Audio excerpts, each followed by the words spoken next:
Good morning. My name is Christine and I'm back to deliver another message from Jesus given to Mandy and G at Seek Heavenly Things on TikTok and on YouTube. They are his chosen main prophets, main vessels to speak on his behalf for the end times. For those of you who are new to this channel, please go back to day 1 of the phase 1 so you could follow along. We are now on phase 2 of the pre-introductory phase. Today we will continue on a break before part 28, declaration part 4, and mom's recovery part 2F.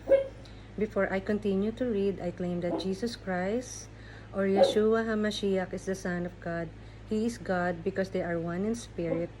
He came in the flesh as a man, bled and died on the cross for all of our sins, past, present, and future, and he rose again on the third day, and he is my Lord and Savior. Once saved, always saved.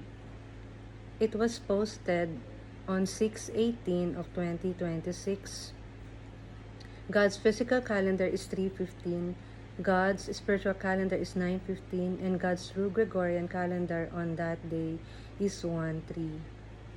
Update on Mom, she is still heading in the right direction.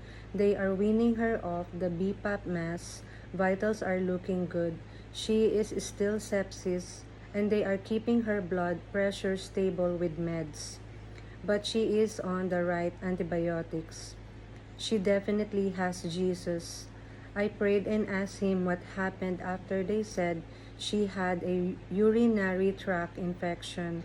And Jesus told me that because of the bacteria that was in her urinary tract, it caused the same bacteria to go into her leg, and the bacteria got in her bloodstream and made her be sepsis. Doctors will never know, they said, but at least I planted the seed about our ultimate physician, Jesus, telling them that's what Jesus said. What's interesting is on June 13 of 2026, my message from Jesus, he spoke, it is a 31 countdown to restoration. That totally matches the countdown for now, as I am doing an update every day as the pre-countdown has started.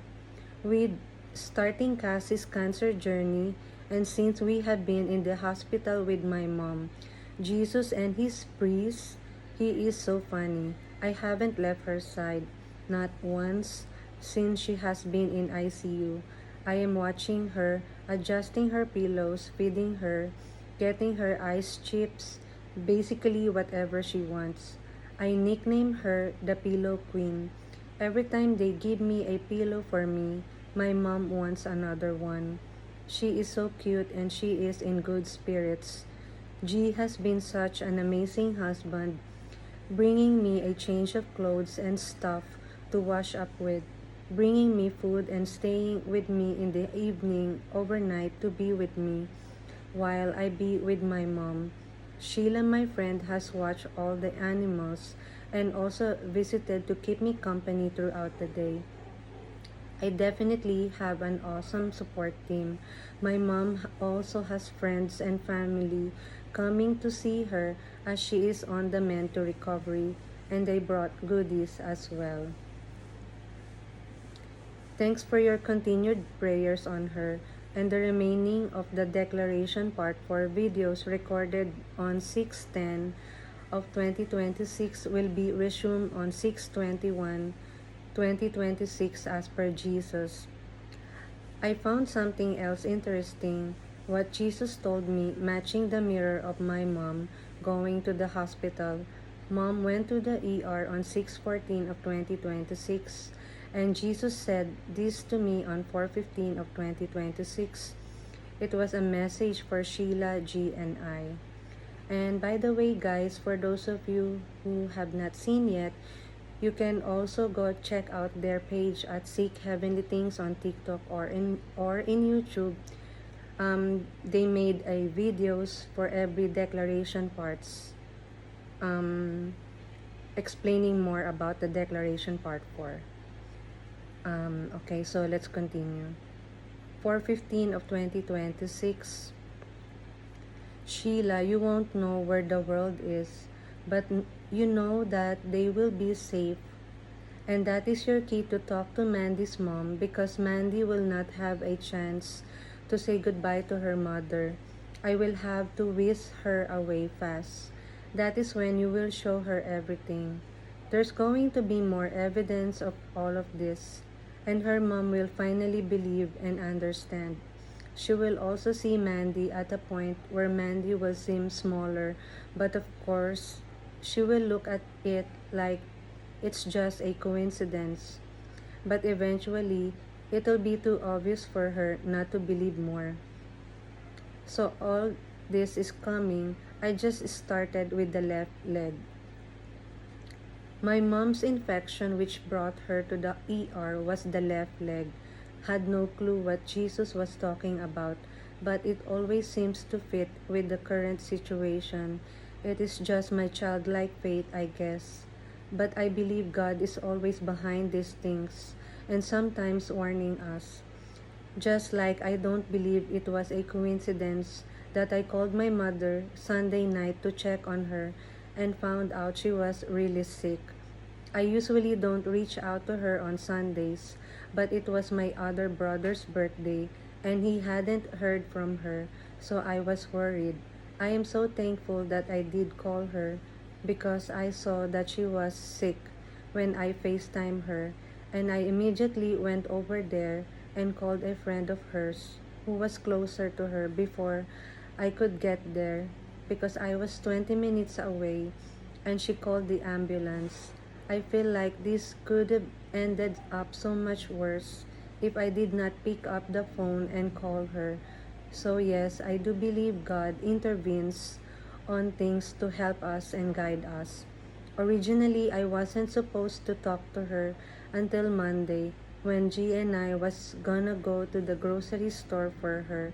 But I'm so thankful, and I called her that Sunday night because she may not be here if I didn't.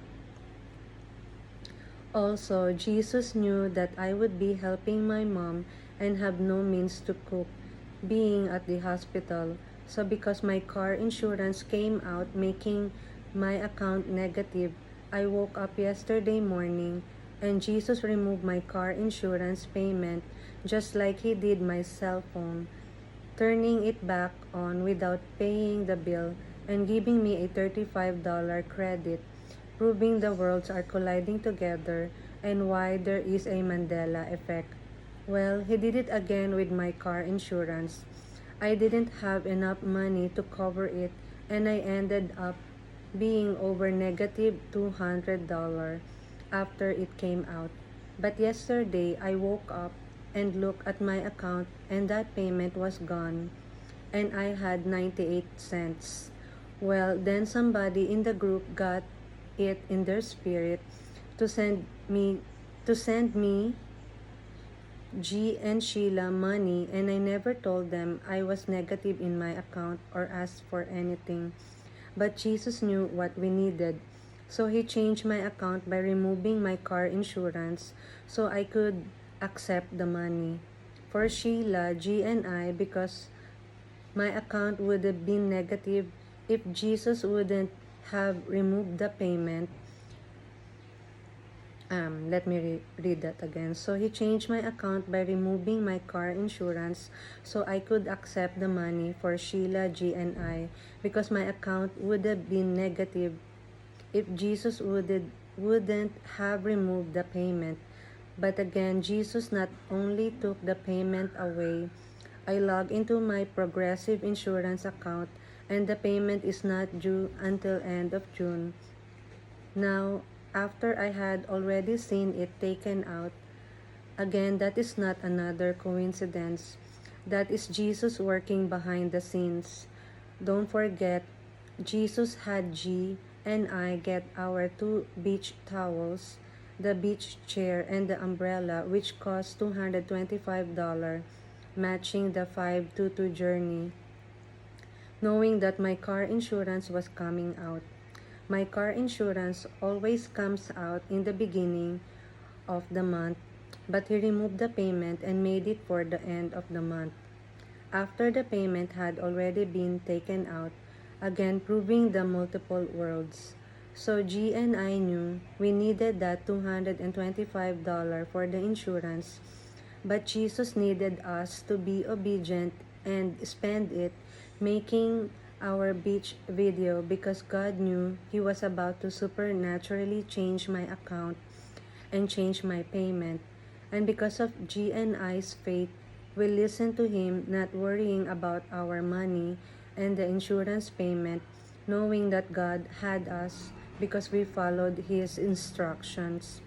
So we bought it anyway, and then look, He supernaturally took the payment away again, proving there's multiple worlds.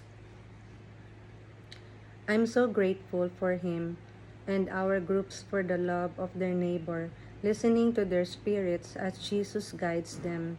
We love Jesus. He knows everything we need before we even ask Him. He is always on time and so loving. Now, on to the declaration part 4. So this message was given to Mandy on September 1 to September 19 of 2024. I always give you choices for everything. Sometimes I call you away for Zooms because your father knows what you need, and I know your home life or outings with your soulmates that are very important as personal attention given to your families and time of spending quality time with your family to show love to one another. But sometimes I call you away as a test. Am I isolating you even after I called unity? Again, you have to know the difference. I need all of you to realize you are always being set up for testing.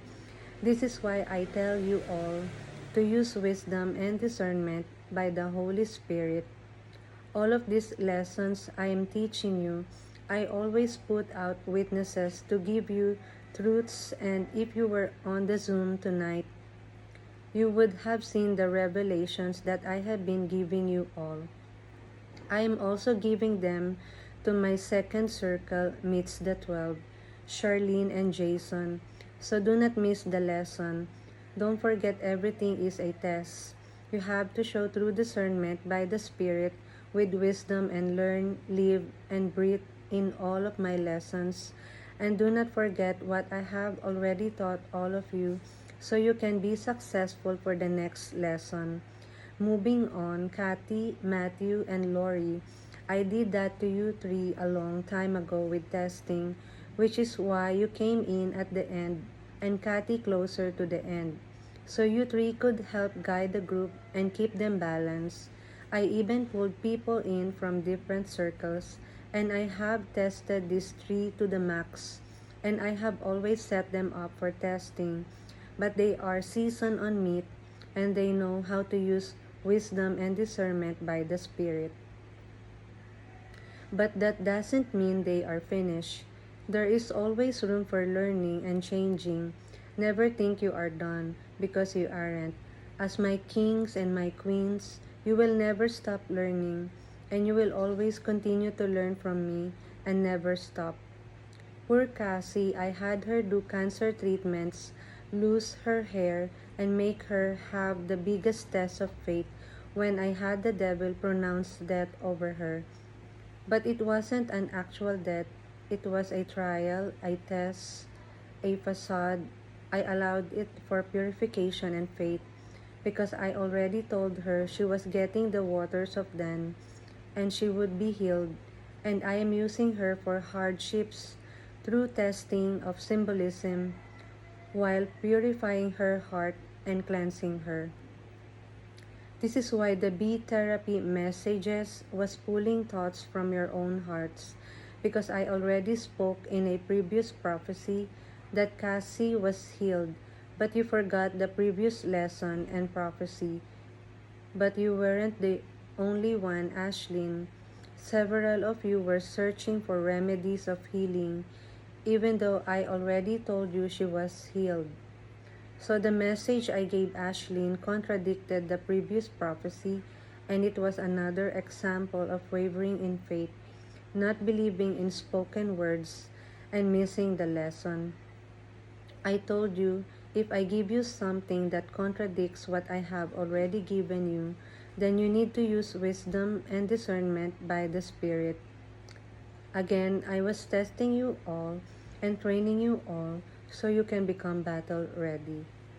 Stick around for Declaration Part 4, Part 3a. P.S. My mom knows about this post and she approves every picture before I post anything because she wants to keep her family and friends updated. So that's all for today, guys. You could also check our YouTube community post for the written version of these messages. And if you truly believe that Jesus is speaking and felt led to share, you could start with day one and start sharing it on your social media as well. Please take this all in prayer to Jesus. He loves you and so do I. And be blessed in Jesus' name. Have a great day.